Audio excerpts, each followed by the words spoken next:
Can I welcome to the stage Preeti and Amar, if they're ready? Hopefully. There they are. Hey.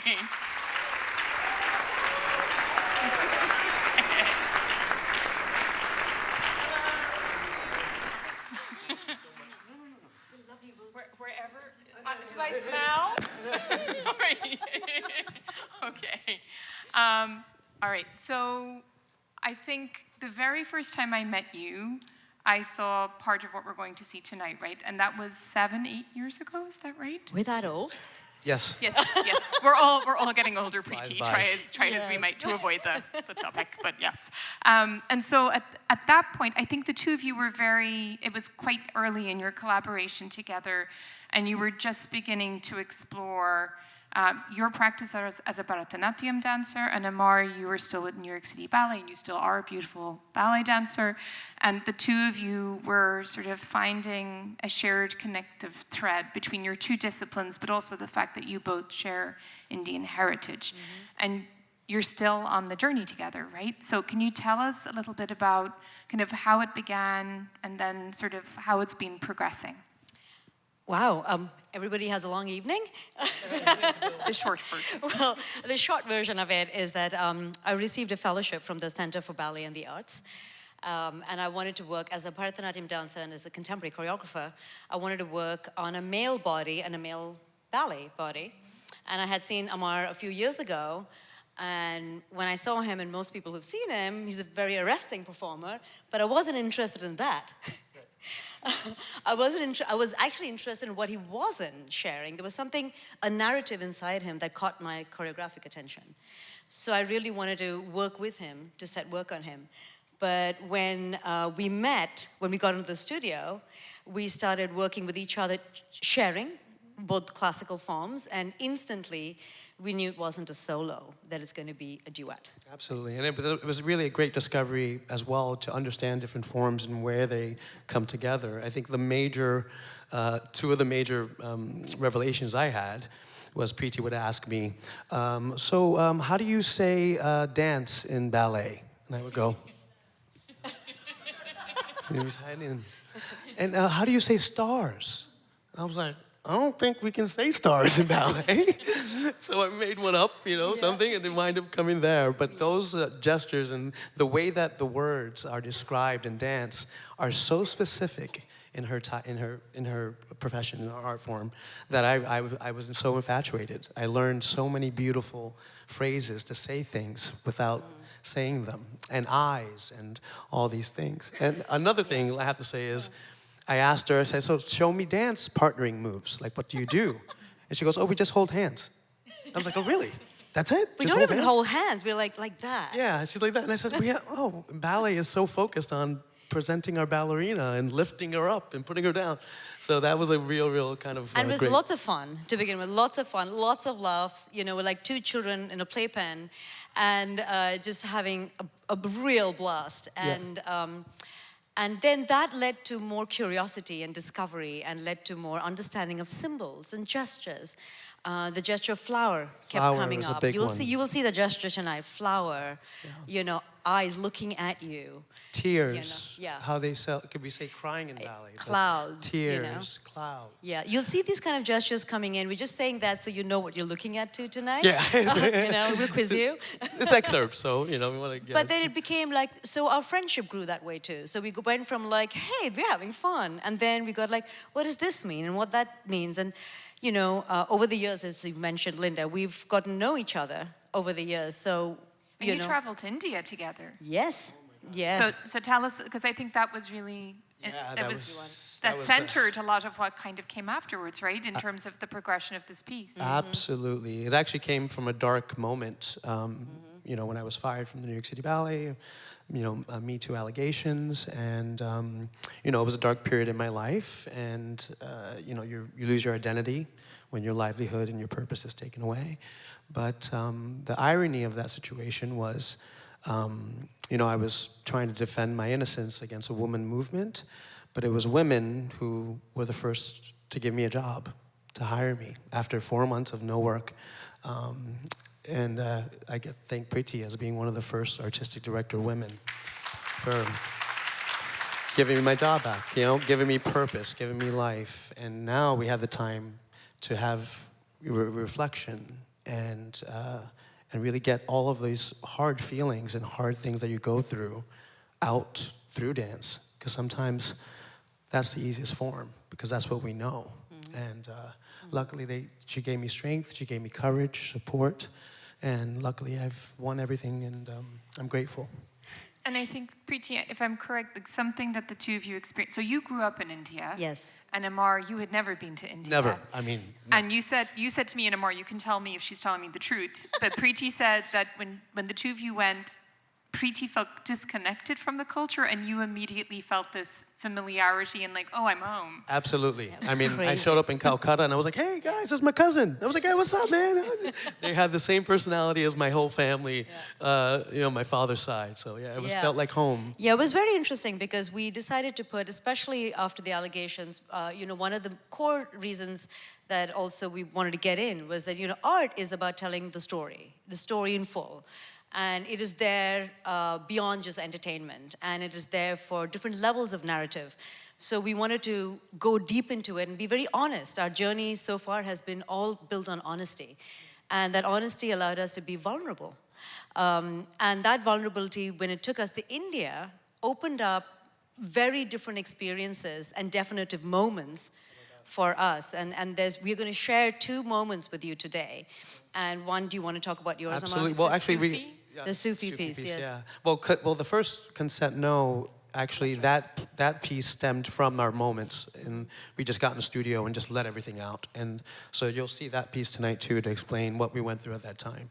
But there were very significant moments in India, and I had surreal experiences there. But the one that we'll show you tonight is one of a Sufi dargah that I went to, and it was my first time experiencing the rituals of Islam. And I was so intrigued to see what they had to do to cover your head. You have to wash your hands. You have to take your shoes off. But the one ritual that actually aggravated me, and it got me a little bit angry, was women are not allowed in the tomb. And I said, why are women not allowed in here? So I had a sense of anger. And I walked in, and I got hit immensely by this sense of desperation and deep faith. And I look around and I see the men crying. Every single man crying. And I realized that's why they don't want the women to see. And I said, how sad is that? That they couldn't show their vulnerability, you know? And then last, I think the thing that really struck me was their babies. They had their babies in the tomb, and the body's in the middle, and there's sheets and flowers everywhere. And they put their baby son's head under the sheets so the saint can bless them and take them out of this world. And I can't tell you how deeply it struck me.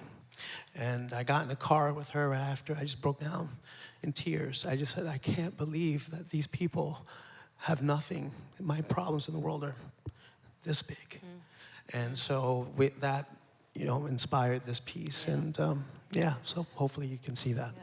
And then Preeti, the kind of the yin to the yang of that is you then have a piece called Varanasi, which is very much about your experience as a woman in India and that exclusionary place that you occupy. Absolutely. I mean, because it's so patriarchal that in Varanasi, by the banks of the Ganges, where the Hindu cremation takes place, only the men can go to participate in the cremation. And for a long time, I grew up accepting, thumbprinted, you might say, that you can't go where the men go and you can just watch from a distance or they've gone and that's it. And then it was my first time in the boat. We went at 4 in the morning to the cremation area, and then I stepped out of the boat into the place where it was taboo.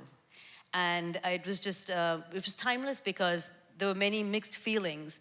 And suddenly, I just felt very disconnected with everything. And I did not know my purpose at all at that point, having been brought up in very deep traditions. And then sitting next to Amar, who was observing me just the way I was observing him at the Sufi place, we became support for each other. We were the only people for each other. So that built a whole other level of trust and, seeking where is home. Absolutely, yeah. Built the bond, deeper bond and journey.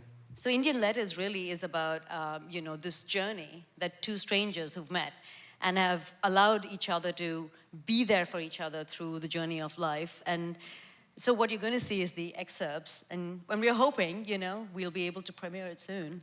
So you're on the journey toward a commission, right? Yes. Looking to develop the project further. Yes. And so Amar, Preeti, you're the choreographic lead on this, right? We're both co-creators. You're of this. co-creators. And I'm not a choreographer, but I just I think I feel. I think you might be up Yeah, to this I know. if you're co-creators, Amar. You splash. Only on myself. Only on myself. I don't think I could do it. So how is the Bharatanatyam vocabulary sitting on your body? How does it feel now after such a long...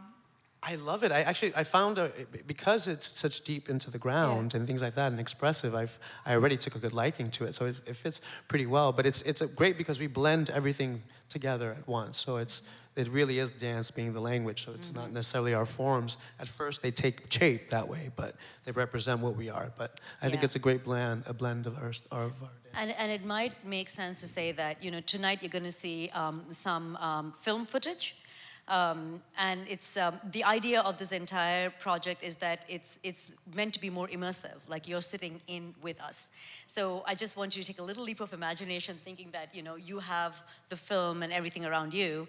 And so Danielle Mulcahy, who's come from Martha's Vineyard, who's now working with us. She's awesome. She's here somewhere. Yeah, Danielle, thank she's you. great. She's absolutely great. We've been working together, and she's brought some of the footage from India that we filmed for 21 days. And the hope is that once we premiere it live, we can get somebody in the film world to actually make a full film of what we're doing. That's the hope. I'm going to let the two of you go backstage and get ready. So can you please thank Thank Amar you. and Preeti once you. more?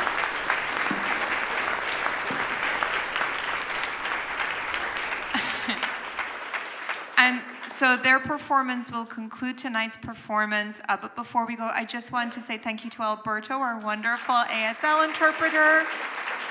And thank you so much for coming out to Works in Process.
वक्रतुण्डहस्ताय धीमहि तन्नो यमः प्रचोदयात्